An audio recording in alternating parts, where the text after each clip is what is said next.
Mr. Prime Minister, you have been very generous with your time. We have so many more questions that we won't be able to get to. Thank you, everybody, for your questions. But before we close, I want to ask one last question, which is, this is your first visit here as Prime Minister. We have a very distinguished audience here of policymakers, people in and out of government, people who care deeply about the U.S.-Pakistan relationship.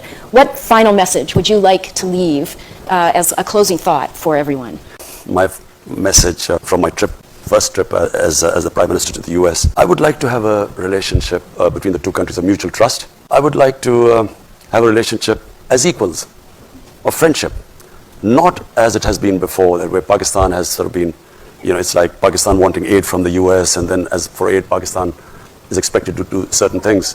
The reason why I'm happy leaving the US this time, because we have a relationship now based on a mutual interest, which is peace in Afghanistan. And, if someone asks that, will you get this funds? I hate the idea that we would be asking for funds, not US, from anyone. Because aid has been one of the biggest curses for my country. What it has done is, it has created the dependency syndrome. When I went on my first trip to Saudi Arabia, I came back, what have you got from there? As if I'd gone there to beg for money. And I think it's humiliating for a country. Countries rise because of self-respect and self-esteem.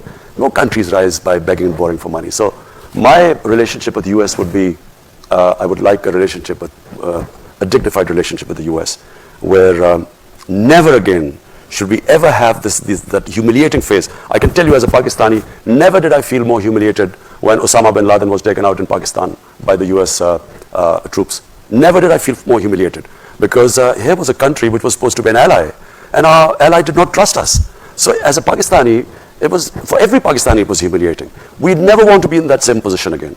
We want to have a relationship of friendship. And it doesn't matter, friend can be rich and the other can not be so rich. But so what?